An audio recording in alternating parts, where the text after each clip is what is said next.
हाँ तो good morning to all students. कल पिछले क्लास में कहिए या पिछले वीडियो में कहिए जो सॉल्यूशन चैप्टर का पार्ट 1 था, उसमें हमने आपको विलियन का परिचय, विलियन की पहचान मतलब इंट्रोडक्शन ऑफ सॉल्यूशन के बारे में बताया था। अब इंट्रोडक्शन के बाद उसके एग्जाम्पल, सूटेबल एग्जाम्पल और वैसे एग्जाम्पल जो हमेशा एग्ज़ाम में आते हैं, वैसे कुछ आपको एग्जाम्पल हम यहाँ पे नोट करके और बोर्ड पे राइट डाउन किए हैं, जो कि बहुत ज़्यादा आते हैं। अब इसके बारे में थोड़ी सी हम लोग चर्चा करते हैं। कल हम लोगों ने पढ़ा था कि अगर समांगी मिश्रण हो तो उसे हम लोग विलयन कहते हैं। अब यहाँ पर एग्जाम्पल है पीतल, जिसको इंग्लिश में ब्रास कहते हैं, और ये समांगी मिश्रण होता है जिंक और कॉपर का। फिर वैसे ही दूसरा है जर्मन सिल्वर, जिसको हिंदी में भी जर्मन सिल्वर और इंग्लिश में भी जर्मन सिल्वर कहते हैं। ये समांगी मिश्रण होता है 3 अवयवों का, जिसमें एक है जिंक, कॉपर और निकेल। इसमें आप ये कह सकते हो कि पीतल में होता है जिंक और कॉपर, तो उसमें यदि पीतल में ये पीतल का हो गया, इसमें निकल मिला देंगे तो ये हो जाएगा जर्मन सिल्वर। अब बात यहाँ पे आती है ब्रॉन्ज, कांसा जिसको कहते हैं, ये है कॉपर और टीन। एशियन को आप कहते हैं बाबू टीन, इसको आप कहते हो टीन। अब इसके बाद दूसरा अगला हम लोग का जो एग्जाम्पल है वह फ्लोराइड आयन, जिसको आप F- कहते हो। क्लोराइड आयन होगा Cl- होगा, ब्रोमाइड आयन होगा तो Br- होगा, और आयोडाइड आयन होगा तो I- होगा। तो यहाँ हम लोग बात करते हैं फ्लोराइड आयन की। फ्लोराइड आयन की मात्रा जल में, ये आपको पहले से पता है कि जो जल होता है उसमें क्लोरीन, ब्रोमीन, आयोडीन ये होते हैं और फ्लोरीन भी होता है। तो उसमें हम लोग स्पेशली बात करें फ्लोराइड आयन की मात्रा की। तो यदि जल में फ्लोराइड आयन की मात्रा 1 ppm, ppm का पूरा नाम है पार्ट्स पर मिलियन। पार्ट्स पर मिलियन में 1 मिलियन का वैल्यू होता है 10⁶, मतलब 10 लाख को 1 मिलियन कहते हैं। अब 10 लाख मिलियन तो 1 ppm का मतलब हुआ 1 × 10⁶।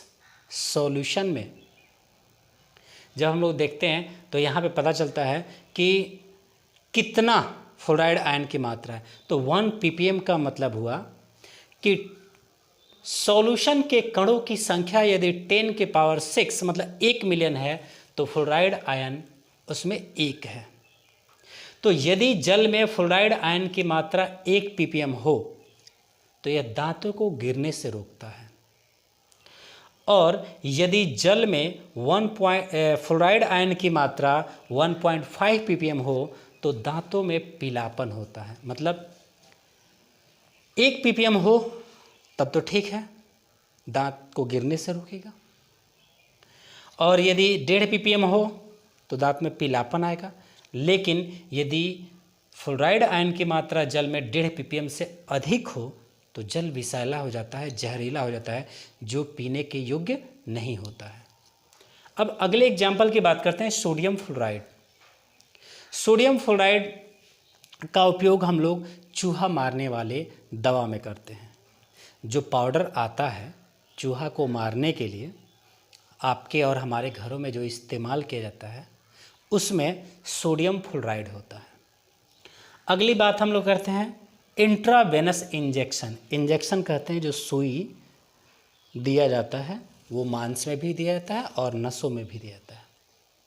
तो इंट्रावेनस मतलब कि नस के अंदर।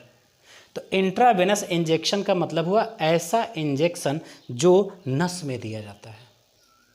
तो अब बात आती है कि इंट्रावेनस इंजेक्शन हमेशा साल्टी जल में घोला जाता है, एक लिक्विड होता है, उसमें इस इंजेक्शन को दिया जाता है और उस इंजेक्शन को उसमें मिलाया करके और तब हमारे नसों में दिया जाता है। इसका रीज़न ये होता है कि जो इंजेक्शन खरीद के आता है उसकी सांद्रता ज़्यादा होती है, मतलब गाढ़ापन ज़्यादा होता है, तो उसको पहले साल्टी जल में घोलाते हैं जो NaCl होता है। अब आप कहेंगे कि ये साल्टी जल में क्यों घोला जाता है? तो ये पहले जानिए कि जो हमारे शरीर के अंदर नसों में जो ब्लड होता है उसकी एक निश्चित सांद्रता होती है, और जो निश्चित सांद्रता होती है उतनी ही सांद्रता वाले इंजेक्शन उसमें दिए जा सकते हैं, तब जाके आप के बॉडी में इंजेक्शन देने के बाद किसी तरह की कोई और तकलीफ़ या बीमारियां नहीं होगी। नहीं तो अगर जो इंजेक्शन दिया जा रहा है उसकी सांद्रता आपके रक्त प्लाज्मा मतलब ब्लड सेल की सांद्रता से अधिक हो जाए या कम हो जाए, दोनों ही परिस्थितियों में वो आपको नुकसान करता है। इसलिए इंट्रावेनस इंजेक्शन हमेशा साल्टी जल में पहले घोला जाता है, जिसकी सांद्रता कितना होता है उस साल्टी जल का, तो रक्त प्लाज्मा के सांद्रता के बराबर होता है। यही हमारे एग्जाम्पल हैं जो बहुत ज़्यादा एग्ज़ाम में, ऑब्जेक्टिव एग्ज़ाम में पूछे जाते हैं। इसलिए हमने एक चार्ट आपके सामने रखा है, इसको आप लिख लें और याद रखें। तब तक के लिए धन्यवाद। फिर हम अगले वीडियो के साथ मिलेंगे।